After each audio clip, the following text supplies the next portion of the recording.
घर बाहर भी घुषुरी मु भद्रक 40 वर्ष है रोच बहुत जगह मिसिकी रोचे करसेवा प्रसंग जो कथा उठे ताहले आम आदर्श पुरुष थिले माननीय अशोक जी सिंह। तो जितेबाला सी आम आदर्श थिले सेतेबाला आमर प्रेरणादायी अनेक व्यक्तित्व आमको ये बाबद प्रेरणा देइचंदी। सेमानक भितर यदि आम ना प्रसंग को आसवा ताहले ओडिशा रु माननीय दामोदर दास वर्तमान से दिवंगत तापर प्रेरणा पुरुष यदि आम अंचल कथा कहवा ताहले गौरी प्रसाद रथ सुधांशु पट्टनायक ये सब आमर से प्रेरणादायी सांगठनिक व्यक्तित्व थे। तो परवर्ती समय कौन है जो करसेवार प्रसंग आसला यहाँ गोटे ऐश्वरिक कार्य भाव में आम निजक नियोजित कलु जे आम ये ऐश्वरिक कार्यर अंश विशेष हूँ। से माहौल भद्रक बहुत खराब थिला 90 मसीह पाखरे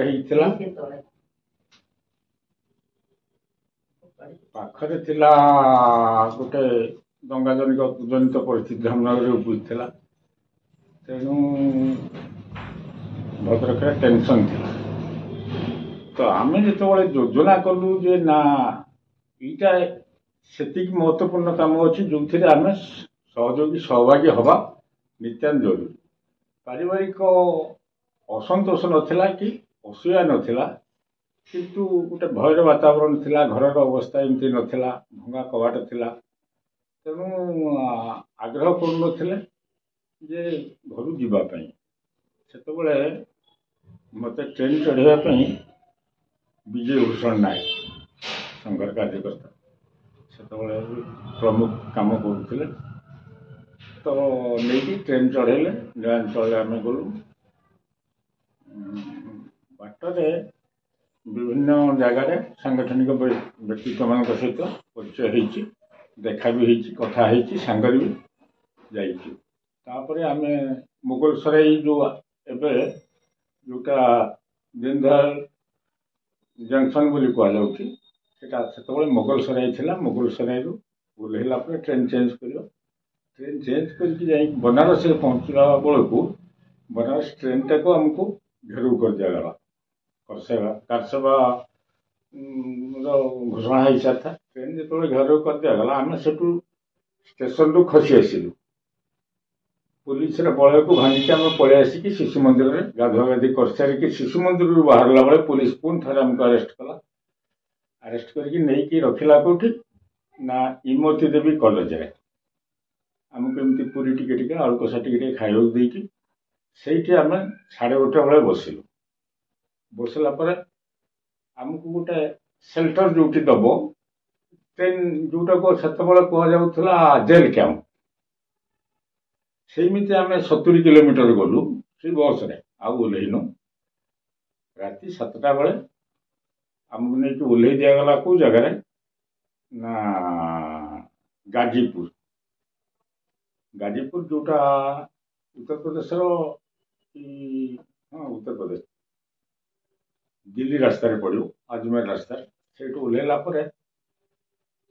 से गोटे इंजीनियरिंग एग्रीकल्चर जूनियर कॉलेज अच्छी तारी हॉस्टल भितर आमको सेल्टर दिगला से राति 10टा है आम सेमती उपासक था जहाँ दिन 11टा बेले खाई जापर राति बोधे 1 पर से आमको किसी खाଇବା जिनस आनी शुखिला खाद्य देले राति कटेलु से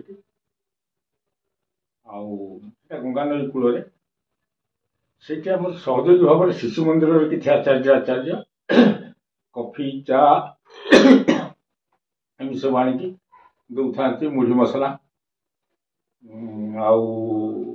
अंगूर सब एमती सब काटी काटिकी दौ था आनिकी आम से बोधे 19 दिन रही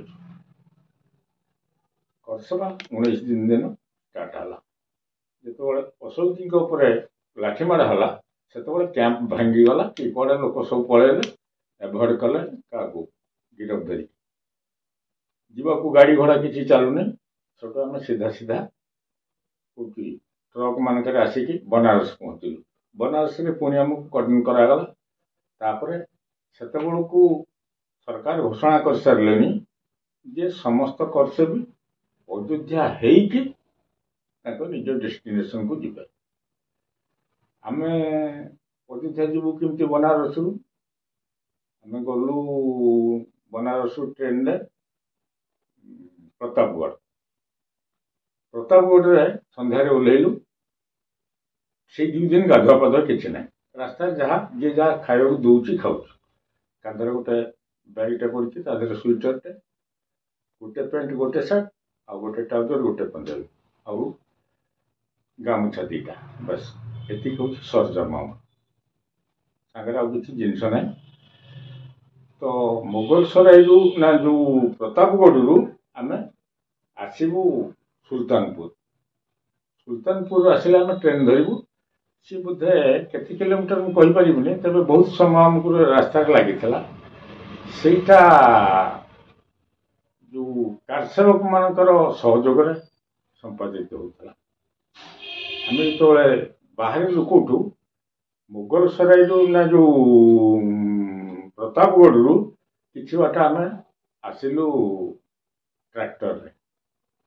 ସେ ଟ୍ରାକ୍ଟର ଓହ୍ଲେଇ ଦେଇଗଲା 10-12 କିଲୋମିଟର ପରେ। ତାପରେ ଆମେ ଜିପ୍ରେ ଆସିଲୁ। ଜିପ୍ରେ ଆସିଲା ବେଳକୁ ଆମକୁ ଗୋଟେ ନଈ କୂଳରେ ଓହ୍ଲେଇଦେଲା। ଥଣ୍ଡା କୋହଲା ପବନ ଦଉଛି। ଏଇଭଳିଆ ପରିସ୍ଥିତି, ଏଇଭଳିଆ ସମୟ। ସେଠୁ କିଛି ଗୋଟେ ପଛରେ ଗୋଟେ ଟ୍ରାକ୍ଟର ଆସିଲା। ସେ କିଛି ପାରାଲିକ୍ ଯୋଉ ସବୁ ଜାଳ ଆଣିକି ସେଠି ଅନଲୋଡ୍ କଲା। ସେ ଜାଳଟାରେ ନିଆଁ ଲଗାଗଲା। ଆମେ ସବୁ ସେଠି ହେଲୁ। ତାପରେ ଟ୍ରକରେ ଆସିକି ସୁଲତାନପୁରର ଗୋଟେ ଗୋଲେଇ ଛକ ଅଛି, ଆଗରେ ଢାବା ଅଛି। ଆମେ ସେଇଠି ଓହ୍ଲେଇକି ଢାବାରେ ଖାଇବାକୁ ବରାଦ ଦେଇଛୁ। ପୁଲିସ ଗାଡ଼ି ପଇଁତରା ମାରିଲା। ସବୁ କିଏ କୁଆଡ଼େ ସବୁ ରାସ୍ତାରେ ଇଆଡ଼େ ସିଆଡ଼େ ଚାଲିଗଲେ। ଆମେ ବାହାର ଲୋକ, ଉତ୍ତରପ୍ରଦେଶ ବାବଦରେ ଆମ ଧାରଣା ନାହିଁ। ଆମେ ସିଧା ରାସ୍ତା ଉତ୍ତରପ୍ରଦେଶ ଟାଉନସିପ୍ ଆଡ଼କୁ ଆସିଲୁ।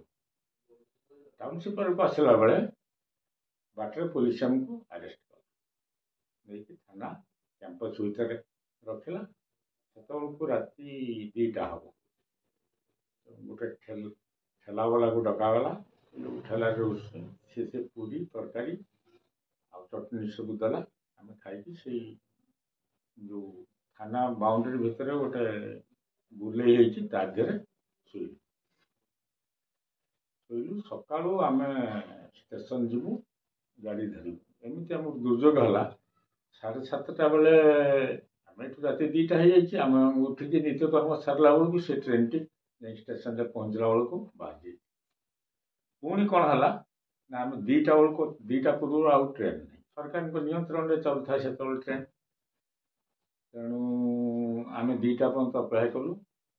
ସେଇଠି ଆମକୁ ଯୋଉ ଆର୍ଯ୍ୟ ସମାଜ ବାଲାଙ୍କର ଗୋଟେ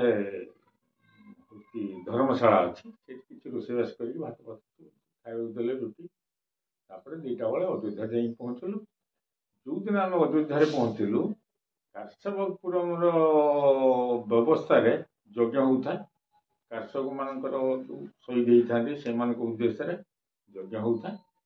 ସେଇ ଯଜ୍ଞର ପୂର୍ଣ୍ଣାହୁତି ବେଳେ ପହଞ୍ଚିଲୁ। ଏତେ ଲୋକ ଭିଡ଼ ଥିଲା, ଅନ୍ତତଃ ଏଇଠୁ ପୁରୁଣା ବଜାରଠୁ ଦୂରରେ ଯାହା ଶିଖାଟାକୁ ଆମେ ଦେଖୁଛୁ, ଆଉ ପାଖକୁ ଯାଇପାରୁନୁ। ଯିବାର ସ୍କୋପ ନାହିଁ। ଯାହା ହଉ ଲାଇନ୍ ହେଇକି ସବୁ ଗଲୁ। ରାତିରେ ଗୋଟେ ଓଡ଼ିଆ ବାବା ମଠରେ ଆମେ ରହିଲୁ। ଶୋଇବାର ବ୍ୟବସ୍ଥା ନାହିଁ। ତାପରେ ସକାଳକୁ ଆମକୁ ଗଲୁ କୋଉଠିକି ନା କାଶୀ ମଠ। ସେଠି ମହନ୍ତ ନୃତ୍ୟଗୋପାଳ ଦାସ ଥାନ୍ତି, ସବୁ ଉଦ୍ବୋଧନ ଦେଉଥାନ୍ତି। ସେଠି ଖାଇବା ପିଇବା ବ୍ୟବସ୍ଥା ହେଲା। ପରଦିନ ସକାଳୁ 2 ଦିନ ଅଯୋଧ୍ୟାରେ ବୁଲାବୁଲି କଲା ପରେ ଆମର ଯେତେବେଳେ ନମ୍ବରିଂ ଆସିଲା ଟ୍ରେନରେ ଯିବା ପାଇଁ, ସେତେବେଳେ ଆମେ ସେଇ ଅନୁସାରେ ଆସିଲୁ। ସେଠି ଅଯୋଧ୍ୟାରେ ବୁଲିବା ଭିତରେ ଆମେ ଦେଖିଛୁ ଯୋଉ ଅଯୋଧ୍ୟାର ସରୋଜ ନଈର ପୋଲରେ ଖାଲି କଳା କଳା ଦାଗ, ଯୋଉଠି ଗୁଳି ହେଇଥିଲା। ଆଉ ଗୋଟେ ଜାଗାକୁ ଯାଇଥିଲୁ ଯୋଉଟା ଲାଲକୁଠି ବୋଲି ସେତେବେଳେ କୁହାହଉଥିଲା। ଏବେ କ'ଣ ତାର ସ୍ଥିତି ମୁଁ କହିପାରୁନି। ଯୋଉଠି କୋଠାରୀ ବ୍ରଦର୍ସ ରାମ କୋଠାରୀ ଶରତ କୋଠାରୀଙ୍କୁ ମାରିଥିଲେ ତାଙ୍କ ରକ୍ତ ଛିଟା ମଧ୍ୟ କାନ୍ଥ ଉପରେ ପଡ଼ିଥିଲା। ଆଉ ବହୁତ କାନ୍ଥ ଉପରେ ଗୁଳିର ଦାଗ ମଧ୍ୟ ପକ୍କା ଦାଗ ସବୁ ଲାଗିଥିଲା। ଆମେ ଏମିତି ପରିସ୍ଥିତିରେ ଅଯୋଧ୍ୟା କାଠଶାଳା ଛାଡ଼ିକି ଫେରିଲୁ। ଯେଉଁ ପ୍ରସଙ୍ଗ କହିଲି ଏ ମୋର ଅନୁଭୂତି ଥିଲା କରସଭାର। ଦ୍ୱିତୀୟ କରସଭାରେ ମୁଁ ଯୋଗ ଦେଇପାରିଲି ଅସୁସ୍ଥତା କାରଣରୁ। ଷ୍ଟେସନ ପର୍ଯ୍ୟନ୍ତ କିନ୍ତୁ ଯାଇଥିଲି। ଏଇ ପ୍ରସଙ୍ଗରେ ମୋର ଗୋଟେ ଜାମୁଙ୍କ ଉଦ୍ଦେଶ୍ୟରେ ଗୋଟେ କବିତା ମୁଁ ତାକୁ ସାର୍ବଜନୀନ କରିବାକୁ ଚାହୁଁଛି। ତାର କବିତାର ଶିରୋନାମା ହେଲା ପୁନଶ୍ଚ ମର୍ଯ୍ୟାଦା। ସୂର୍ଯ୍ୟାସ୍ତର ବେଶ କିଛି ସମୟ ପରେ ଗୋଟିଏ ପ୍ରୟୋଜନୀୟ ସତ୍ୟର ଆବିର୍ଭାବ ହେଲା। ସୂର୍ଯ୍ୟୋଦୟର ବେଶ କିଛି ସମୟ ପରେ ସେହି ସତ୍ୟର ପ୍ରକଟୀକରଣ ହେଲା। ସମୟର ଚଳନୀରେ ଇତିହାସ ପୁଣି ମୁଖର ହେଲା। ବେଶ କିଛି ସମୟର ବ୍ୟବଧାନ ପରେ ବର୍ବର ଅହଙ୍କାରଟି ଧ୍ୱଂସସ୍ତୂପ ପାଲଟିଲା। ସଂସ୍କୃତି ସୌରଭର ବିକାଶ ଧାରାରେ ନୂଆ ଯୁଗର ଅୟମାରମ୍ଭ ହେଲା। ପ୍ରାମାଣିକ ତଥ୍ୟ, ନ୍ୟାୟିକ ସତ୍ୟ ଏକ ଅବୈଧ ଅନ୍ଧ ଯୁଗର ଅବସାନ ଘଟାଇ ଭବ୍ୟ ଦିବ୍ୟ ସମ୍ଭାବନାରେ ରାଷ୍ଟ୍ର ସଂରଚନାର ଉଦୟ ସୂର୍ଯ୍ୟଙ୍କ ବାର୍ତ୍ତାବହ ସାଜିଲା। ମହାକାଳର କାଳିମା ହଟେଇ ପୁନଶ୍ଚ ଚିରନ୍ତନ ପୁରୁଷାର୍ଥର ବିଜୟ କ୍ଷଣରେ ମର୍ଯ୍ୟାଦା ପୁରୁଷୋତ୍ତମ ଶ୍ରୀରାମଙ୍କ ପ୍ରାଣ ପ୍ରତିଷ୍ଠା ବିଶ୍ୱ ମୈତ୍ରୀ ଶାନ୍ତି ଓ ପ୍ରଗତିର ମାର୍ଗଦର୍ଶକ ହେଉ। ପ୍ରାଣ ପ୍ରତିଷ୍ଠା ଉତ୍ସବକୁ ଆମେ ଭବ୍ୟ ଏବଂ ଦିବ୍ୟ କରିବା। ଯେଉଁ ମର୍ଯ୍ୟାଦା ଆମେ ଅଯୋଧ୍ୟାରେ ଦେଖୁଛନ୍ତି ସେଇଟା ଆମ ଘରେ ଘରେ ଯଦି ଆମେ ଉପଲବ୍ଧି କରିପାରିବା ତାଠୁ ବଡ଼ କଥା ସମାଜ ଆମ ପାଇଁ କିଛି ନୁହେଁ, ଅଧିକା ହେବନି।